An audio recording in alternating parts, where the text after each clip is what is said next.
With returning stars, directors, writers, everything, Scream 2 had quite the formula to replicate Scream's success. What happened? Was it a success? Wasn't it? I don't know. I have a lot to say about this movie. Hit the like button and let Alex take you on a trip into Scream 2 from 1997. Scream 2 came out a little under a year after Scream, which is pretty unheard of in the movie business. Even for super rushed sequels, under a year is insane. Basically, Scream came out in December of 96. They started making this in January of 97. I think filming was June, but pre-production started January. Like, it was approved, it was ready to go. Kevin Williamson, the writer, like I said, he's back. Wes Craven's back too. Kevin Williamson had written multiple ideas for sequels when he sold the original Scream script. So he had some ideas already in the tank, and one of the main ones was Sidney going to college. Wes Craven wasn't going to return at first because he didn't want to become known as the Scream guy. However, I think he ended up backing into it, or ended up wanting to take control or helmet. I don't know why. The other choice was Robert Rodriguez, which is interesting because him not getting the job led to him getting the job on The Faculty, which is a phenomenal 90s horror movie that is not specifically inspired by Scream. It's a supernatural, just a weird, it's a weird movie. I love The Faculty. So if you haven't seen that, definitely check it out. I should probably cover it later on this channel. But anyway, so Wes Craven's involved, Kevin Williamson's involved, Neve Campbell's back, all the main actors from the first movie are back. So Sydney's going to college. Basically, I guess she was a senior last year in Woodsboro. Now she's at Windsor College. It doesn't really say the state or anything like that. Randy is at college with her, and now she has some other new friends. And let's get into it. So I'm not going to go scene by scene, but I am going to kind of roughly roll through the movie here with my thoughts on what happened. Stab itself is the movie in a movie. Basically, the idea is that Gale Weathers wrote a book covering the Woodsboro murders, which is the events of Scream 1, and that book became a movie called Stab, and then Stab has its own franchise. But in Scream 2, it's the easiest to follow. Stab is the story of Scream. So, the movie opens up, we are at a screening, an opening night screening of Stab. And they're handing out Ghostface costumes, and the whole thing is very ghoulish because this is a series of murders that happened a year earlier or 2 years earlier at most.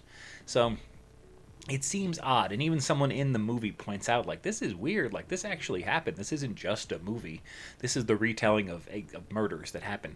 So Scream was poking fun at horror movies. Now we're poking fun at how both horror movies do sequels and also real horror gets sensationalized, I think, to be honest with you. I mean, if in the 90s some of the biggest events were scary events, or the OJ murder trial. I know it was a trial, but it was about murder. So anyway, I can't not mention this, but it's clear that it's a white guy writing for black people the way they introduce Jada Pinkett and Omar Epps here, because it's just whenever a white person who's never met black people writes about black people, they assume that everything they talk about is, why is this black? Why is this white? Why do white people do this? That's not how reality is. I'm sorry. I have black friends. I'm fortunate enough to have grown up in a diverse area with some different friends. That's unrealistic. Yes, there are times when it happens, but you don't, go into a thing saying, oh, wow, the Scream mask is white and stuff. So I just have to mention that. It's clear that Kevin Williamson, as you can see from all his stuff, these are the first two black people in the entire series from what we can tell. There were none in the first movie that I can remember. At least none that were in the main cast. So, and then the rest of the series, they're mostly, it doesn't matter. So, there's people running around the foyer in a movie, which just shows you that this is not really a movie people care about. This is more of an event. Like, hey, we're a bunch of college kids or, high school seniors. Let's get tanked up. Let's go see the Scream movie. Let's go see the horror movie. And let's, just party. Let's not care about the event. That's why everyone was given masks and fake knives and stuff.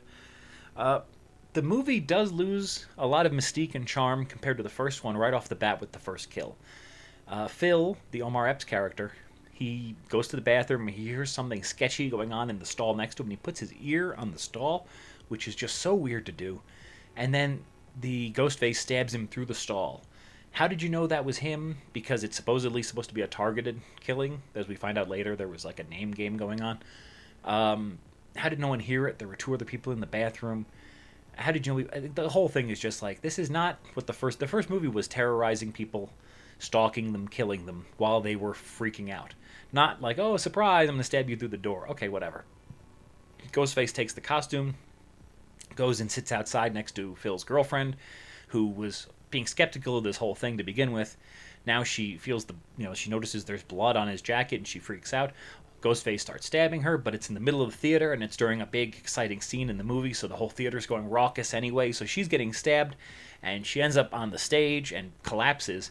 And people at that point finally realize, like, oh crap, this is something real. This is not a stunt. Now, to me, I find her death far more believable than his, because hers, it's like I could see a bunch of people in an audience like that ramped up, that fired up, that drunk potentially, seeing this, and after the production company gave out masks and stuff to say, okay, they're going to do this stunt to get more attention on this movie. I could totally see that. So her death is like, okay, that's kind of badass to start, because she's getting stabbed in the middle of all these people and no one helps her. And it's just, that must be a horrifying way to go, like, and then she's in front of all these people. She literally cries out, like, and it's, again, it's almost like she's silently saying, like, you people are cheering this without realizing you're cheering this. Like, you're cheering a movie, but this really happened, and now it's happening right in front of you, which I think is one of the coolest parts of the movie. That scene right there, it's a great start. Even though the Omar Epps thing is a little crappy, the Jada Pinkett part is amazing. And much like the first movie, they start you off like, boom, like, okay, we're in it now, we're back. I had to mention these movies, especially these 90s movies, but especially any movies where they're showing people in college, they have the most elaborate dorms. Look at this crap. We never had anything like this in any college that I went to myself or visited friends at or anything. Nothing ever looks like this. Conversely, this is the most unrealistic film class probably. I took, I think, 2 or 3 film theory classes or film classes, something involving film when I was in college. I can't imagine that at college there would ever be a class where it's just like people sitting around drinking beer, talking about, well, this sequel's good, well, this sequel's bad. Our sequel's any good, our sequel's any... Even the teacher has, like, no structure to this. It's just like, well, let's talk about movies today, guys, I guess. There's usually some kind of thing like, okay, so let's talk about why this movie was made this way. What is the feeling behind this particular sequel? Not just, well, are there sequels that you guys like? Can you reference James Cameron or Ridley Scott? It's just, all right. There's new friend suspects right off the bat, much like the last movie. We have some interesting red herrings. We have, or not red herrings, we don't know what they are yet, but we have Sydney's new boyfriend. We have her roommate. We have one of Randy's friends from film class, Mickey. So there's immediately new people in the cast. Gale is back. Gale has a new photographer, or filmographer, video man, whatever you want to call him. He kind of can be a suspect at the times that he disappears. Ghostface always seems to call. So it's a pretty good start to the movie, at least as far as, okay, cool, what's going on here? Who are the killers gonna be? Sarah Michelle Gellar is for some reason in this movie, and instead of having a cameo like Joshua Jackson, where he was just in the one scene and he's completely out of the rest of the movie, she's written into another scene later where she's, like, I guess, watching the sorority house alone, like she's the designated driver or something. So Ghostface decides to kill her, but it's just basically a redo of any of the kills from the first movie, any of the stalking, calling on the phone kills from the first movie, so it's kind of boring, especially for her. She's not in anyone's friend group. She just happens to be one of the sorority girls, I believe. So it's not someone that you particularly care about. So that I have to, give them a bit of a on. Then they discover, okay, all these people, these first 3 or 4 people killed, they have the same 3 names as the first people killed in Woodsboro 2 years ago. How does this add up? Who's the next person going to be? And they spend like 5 minutes in the movie talking about this theory about, Neil Prescott, and it's Prescott Williams, and this and that. It goes nowhere. The next killing has nothing to do with any of that. It just completely, it fizzles out, goes nowhere. I don't know why they wrote it in. We'll talk about some of the script issues later. I wonder if it was going to have some more of a impact or not, but it was just a really weird thing for them to spend time on. And then out of nowhere, boom, David Warner's here. I love David Warner. He was amazing in that Mystery Science Theater episode that I'm going blank on right now. And he was in Teenage Mutant Ninja Turtles 2. He's been in a lot of movies, and he just pops up out of nowhere giving like a 10 out of 10 Oscar-worthy performance for 2 minutes, talking to Sydney as her theater professor / director, I guess he's the cameo for this movie, but it's like he's way over. Not overacting. He's acting way too well for a Scream movie. It's awesome to see him. Then there's a Randy scene where unfortunately Randy is no longer going to be with us. If they knew the series was going to go 7 movies, I wonder if they would have gone back and not killed Randy. But anyway, they kill him in a scene that is both awesome and stupid. He's on the phone and he's stumbling around while Ghostface is taunting him. And Gail and Dewey are like, "Well, let's go find all the people who can see him because they're referencing things that he's near at the time. It's broad daylight, so you figure how is Randy going to die broad daylight in the middle of a quad at a college?" And he keeps stumbling around. He's being taunted. Gail and Dewey are grabbing anyone with a cell phone nearby because this is the boom of cell phones. The first movie was weird to have a cell phone. Now all of a sudden, 1 out of every 3 people has one. So it is interesting because that is kind of how they sprouted in real life too, by around 2000. Anyway, Dewey and Gail can't find anything, and Randy he backs up into a truck and gets distracted and gets pulled into the truck and killed. And it's pretty gruesome. It's pretty funny because of how it being broad daylight, you kind of don't expect it. Randy's a main character, so you maybe don't expect it. So you do have to give him credit for that. Cotton shows up in the middle of nowhere. He keeps trying to get a interview with Sidney because Cotton, now that he's exonerated from the first movie, he's trying to recoup his image and make some money off of the incident, so to speak, because I guess, we didn't go to college. He just got arrested in high school, and that's that. So Sidney doesn't really want to deal with him, so Cotton keeps stalking her. The first time that he showed up at college, he had a suit on, and now he's wearing a Windsor College hoodie. It's like, so I guess he just showed up on campus with no extra clothes, because this isn't, from all I can understand, this is not in the same town as Woodsboro. It's separate areas. He just shows up and is like, okay, well, I guess I'll go to the campus store and buy some clothes because I have nothing else to wear. So it's very strange. He shows up in the library to accost her, so it's making him look crazier and crazier the more that he's demanding this interview with her and stuff. So it's too big of a red herring in my opinion, especially in retrospect. But it's like he really just wants the cameras in front of his face. He doesn't care about killing people. Next we have the sound booth sequence, as I'll call it. It's awesome. One of the standout sequences from the series, but especially from this movie. Dewey and Gail are searching and they find tapes that Ghostface took. They're watching old tapes and they see Ghostface basically filming them right then.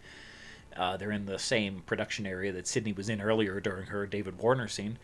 And basically they get separated. It's a maze back there. If you've ever been in a college production area or in the bowels of a college or anything like that, it's really like this, where there's a lot of rooms, a lot of doorways, and if you're not familiar, you can get lost.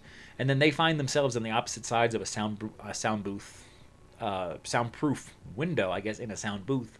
And Dewey is trying to get Gail's attention, and then before she can see him, he's getting stabbed and seemingly killed by Ghostface. And she can't do anything because she's on the other side. So, amazing scene, really some good tension there. Gail barely escapes, and we don't see her again for a little bit. So that's a little weird. And then the next time we see her, she comes upon Cotton, who is covered in blood now, and saying, "I just found Dewey, what's going on?" So everything's falling apart at the same time here. I do have to say, Ghostface, pretty progressive, that he killed the cop right after the cop made a gay joke. The cop made the don't ask, don't tell joke, and Ghostface killed him right after that, so just kidding. I think climbing over Ghostface for both, with Hallie and Sidney having to climb over the knocked out Ghostface, probably one of the more tense scenes in the entire series. A great scene because you keep waiting for him to wake up and grab them, and it subverts your expectations for him to not wake up and grab them, so I really got to give them credit for that. I loved that. And not pulling the mask off. Sydney, when she's climbing out of the car, to not pull the mask off. She's about to. She doesn't pull it off. That's so infuriating, and that's not what Sydney would do. The Sydney that we've seen in the first 2 movies, or all throughout the series, she would have pulled that mask off. So that was just really frustrating. Mickey, at the end, now we get back. Basically, Hadley gets killed. Sydney wanders back to campus, I guess. I don't know. She's chased back by Ghostface. She finds Derek, her boyfriend, being strung up. He was strung up by his fraternity brothers earlier, and now he's strung up. She's trying to free him, and then Ghostface comes out and reveals himself to be Mickey. Mickey, who has disappeared for about an hour of the footage at this point. So you kind of forgot about him, which is an upsetting reveal. It's not as great as the first movie whatsoever. So Mickey plays some mind game, saying, "Well, Derek, Sydney, I had a partner, and Derek's your boyfriend. So, like in the first movie, since I tried to be a copycat, 'cause I'm an insane, psychopath, I had your boyfriend help me. So she doesn't untie him, and it wouldn't have mattered because she couldn't have untied him fast enough. He, in one of the coldest kills in the whole series, just shoots the guy right through the heart, and then Sydney has to watch him die. So this poor girl is going through trauma on trauma. And then eventually Mickey's messing with Sydney. There's revealed to be another killer. There's a fake out for a second that it's Gail, but it's not Gail. It's this random reporter who we've seen throughout the movie called Debbie Salt, and it's apparently Mrs. Loomis. Which means there's this random reporter been running around on campus, and it took Nev Campbell's character about 2 seconds to recognize that it was Billy's mother, the killer from the first movie, her ex-boyfriend. So that's kind of an awkward one because they're like, oh, she went a little surgery and lost some weight, but Sydney still recognizes her almost immediately, meaning she could have been outed at any point during this. So she's revealed to be the other killer. Mickey wants to go on trial. He doesn't want to get away with it. He wants to be caught and go on trial and have the cameras around him and be interviewed for the rest of his life. And she thinks that's a stupid idea. So she kills Mickey, and they all squabble. She shoots Gail. Cotton shows up and eventually saves the day. It's an okay ending to the movie, but it's nowhere like the first one. It just kind of fizzles out. But the interesting thing here is when you find out about the backstory. So, like I said, the movie was shot and filmed very soon after the first one. It was also done in the early ages of the internet. Basically an extra, I don't know who, they never really mentioned, it was just an extra, who gives a shit. They took the script and uploaded it to the internet in early 1997. So Kevin Williamson has come out since then and said, well, no, that was a dummy script that we knew people were going to steal. I think that's kind of BS because this movie reeks of having rewrites. There's characters that get a lot of time and do nothing, and then characters that get no time and do something. So the story goes that originally it was going to be Derek and Hallie as the main killers, along with Mrs. Loomis guiding them. So Derek, the boyfriend, and Hallie, the roommate, were going to be the killers. I forget the exact reason, but there were rewrites. Like Derek was actually the film guy at that point. Mickey wasn't in the movie. Randy was Gail's cameraman. There's all sorts of different parts of what's going on in this movie, but it's still Mrs. Loomis and 2 underlings. And you can see remnants of that in the final movie because both of those characters have some interesting red herring aspects to them.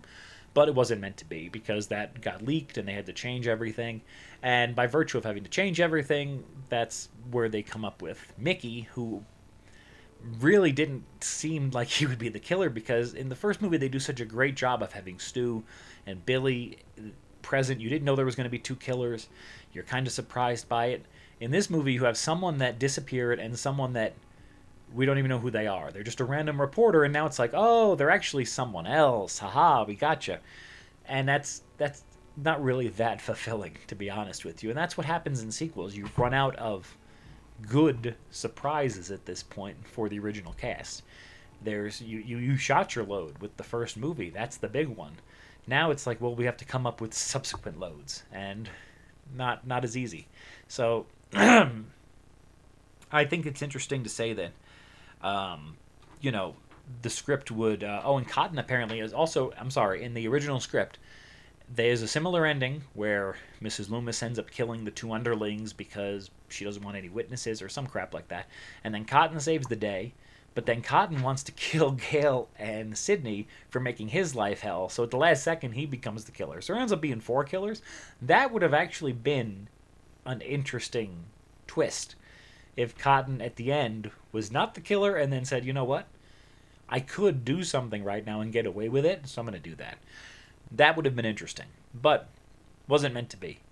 So, anyway, Scream 2 led way to Scream 3, which we will get into next week. And I think that one is definitely, if this one was a mess, that one is a pigsty, because there's a lot more crap that goes into the problem of making Scream 3. So anyway, please let me know what you thought of this video. Please leave a like, a comment, a subscribe, a notifications, whatever. This was Alex from Sandro Says, from Windsor College, saying have a good one.